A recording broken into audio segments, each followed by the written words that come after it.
Guys, it sure has been a crazy ride, but here we have it, the final My Hero Academia chapter of the year. And boy was it one hell of a conclusion. With the last one, we saw the collapse of a great many heroes, whose collective sacrifices had now provided our heroes on the scene with a chance at victory, as the colossal Gigantomachia was no longer able to move, thanks to the sedative he had previously ingested.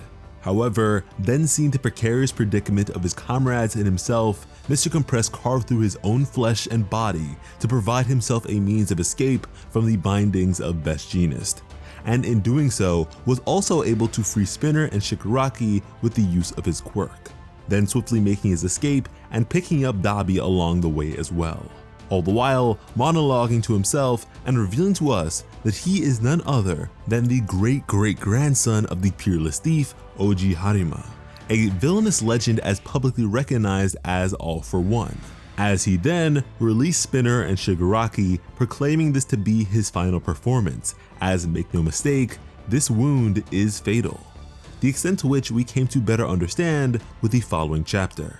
But before we go any further, this video is sponsored by Surfshark VPN. Now, as I always say, Plot Armor has you covered. And with a good VPN, you can be sure that sort of protection is with you all across the internet. Well, Surfshark is that and then some. I mean, a single subscription will have you covered on an unlimited number of devices, even on Xbox or PlayStation, which is amazing. And I really love it because when it comes to using streaming services like Netflix, by easily connecting to the right server, you can access a ton of shows from other regions that you otherwise wouldn't be able to. And listen, we are talking about 3,000 servers in over 65 different countries.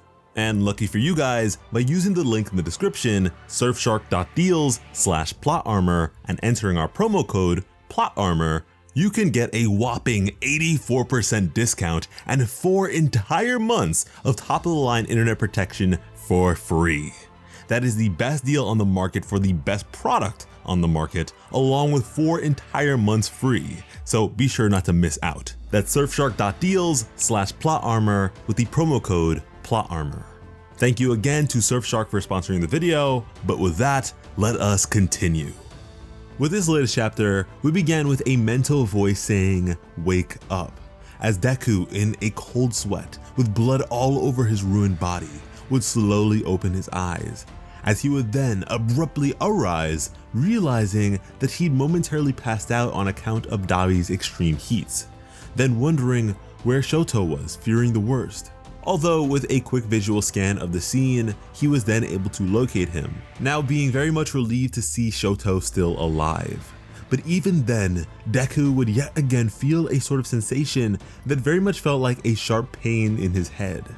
And with that, just as a ton of you have already commented on our videos and mentioned on Twitter, we were right.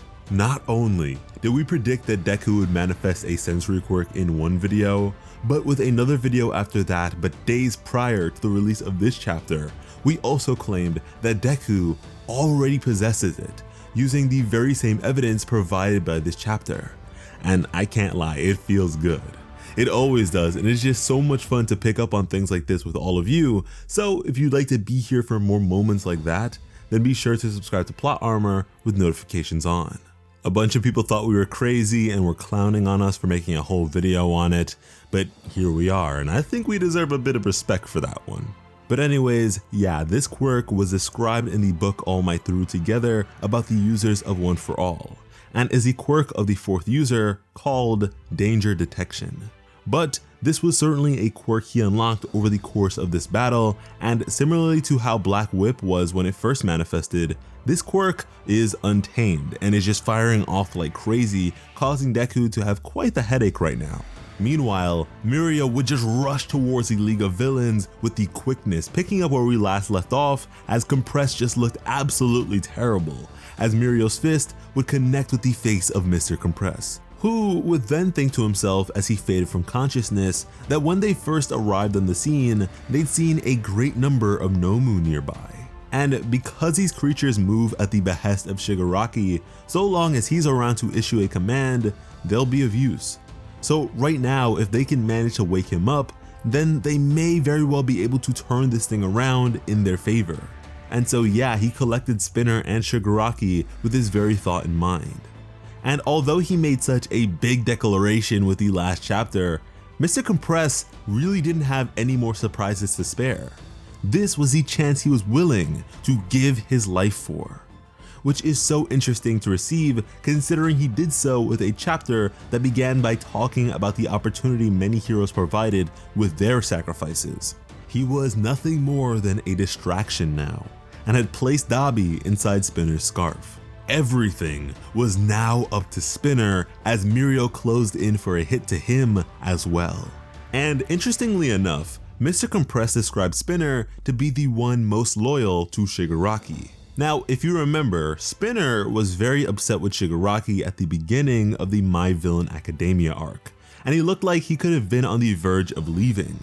But I suppose that opposed to all the other members who had their own reasons for wanting anarchy, Spinner is definitely more of a follower, and so with what Shigaraki now represents to the perceived vision of Stain, destroying Hero Society as we know it, is something that Spinner is very dedicated to. But at this point, I think it might be a little deeper than that. I think that Spinner might admire Shigaraki just as much as Stain, possibly even more, having properly be in his presence. Now, while within the marble of Mr. Compress, Spinner had noticed something on Shigaraki's person while remembering the prior sentiments of the man, that when he places the hands of his family on himself, he feels horrible and disgusted, yet oddly at peace.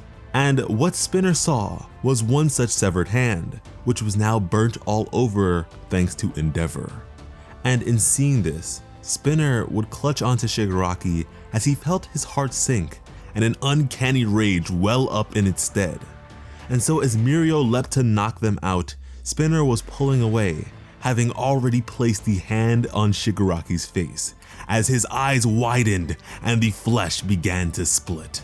From there, a shockwave of tremendous strength and size that dwarfed even the likes of Gigantomachia would blow out and be heard by the various Nomu abominations. Our heroes would all go flying and or be pushed away severely, as a disturbing yet familiar voice would escape from the sandpaper lips of Shigaraki, commending the dedication of his forces, explaining that this is the power of the heart, that the more Shigaraki leans into his primal instincts, the stronger his hold over him becomes equivocally. Additionally telling Shigaraki to never let go of his hatred, as his literal face would shift to look like the Thumb Monster All For One himself. And this is scary. This is taking that Madara mentality to the next level. And in just a moment, a swarm of Nomu would make their way over, All For One then saying that if used correctly, it is possible to send detailed instructions to the Nomu via radio signals. Although that would be far too complicated for the likes of Shigaraki right now, as he has only just recently received the power. With Mirio now having been pushed away, Spinner would question Shigaraki's proceedings as Compress and Toga still needed to be saved too. However, All For One would stop him right there, saying that Shigaraki had already been defeated by One For All and Endeavor, as they were then picked up by the crowd of Nomu. All For One then smiling to say that the score will certainly be settled, as everything was for his sake. Which confused me just a little bit there. This chapter was certainly a bit more direct about All For One's intentions of controlling Shigaraki, but prior to this, despite his sudden outburst from within and literally splitting the man's face to show his, I didn't get the impression that he wanted this to be the case. I was of the belief that he was preparing a successor to follow in his footsteps, not that he wanted his successor to become him or anything like that. It's interesting, and I really want to know why he went to such lengths to do this. I mean, this is a very calculating man, so I imagine that there's something more to this. And I'm sure that he's had ample time to circumvent his own demise via some other means, so why do this? But anyways, the heroes, now struggling, would recognize that not only was Dabi also with the villains, but that of course they cannot let them escape, as it also looks like that shockwave finally knocked Bakugo out. But now, once again using Froppy style Black Whip, Deku would latch onto Shigaraki. From there, All For One would say that once Shigaraki's body is perfected, they will meet again, as he also called Deku worthless once again, as Deku would retort, knowing this to be All For One speaking. All For One then saying his farewell as he blasted Deku away with tremendous force, then leaving his hand to split a bit with blood pouring out, as Deku would call Shigaraki's name, now thinking to himself that because he's killed so many people and caused so much suffering and pain that he couldn't possibly forgive him. But even still, back in the world of One For All, when All For One looked to be consuming him, Shigaraki, his face, it looked as if he was crying out for help, as the climactic battle of this arc, of this war, would now clear up in this now thoroughly ruined city. And that is the chapter. And what a chapter this was. Wait until the shippers get their hands on this. Shigaraki and Spinner, the two driest boys in the game, having some fun. But seriously, with the villainous forces now being culled even further, as they are now leaving Gigantomachia as well, I have to say, I am very surprised that Spinner, of all people, is the one to have survived and lasted this long. It is very, very interesting. Like, to me, he is kind of like the Usopp of the villains for all my One Piece fans out there. But you know, there is a very clear potential for growth and development from many of our characters past all this, along with all that we predicted is to come following this war, which we made an entire video on that I suggest you check out. And like I said before, this chapter was pretty damn conclusive, and that made it especially good as a last My Hero Academia chapter for 2020. But listen, we have a whole lot to talk about. So even without the anime or manga for a little while, you know that of all channels, plot armor will still be able to come correct. And at that, it's kinda unbelievable to be at the end of this ridiculous year.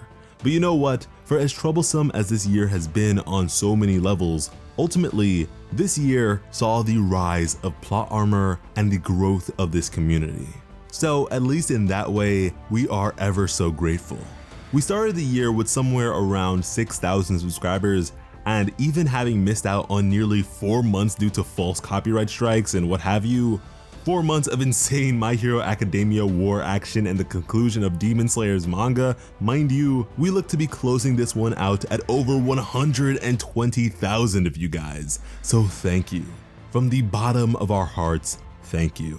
If you'd like to see that number increase and also see more My Hero Academia videos like none other, almost daily, then be sure to subscribe to Plot Armor and hit the bell for notifications. Additionally, you can further show your support over on Patreon. And you already know that when it comes to bringing you some of the best My Hero Academia content on the platform, Plot Armor has you covered. As always, I am Slice of Otaku. Thank you all so much for watching and have an awesome day. I love you.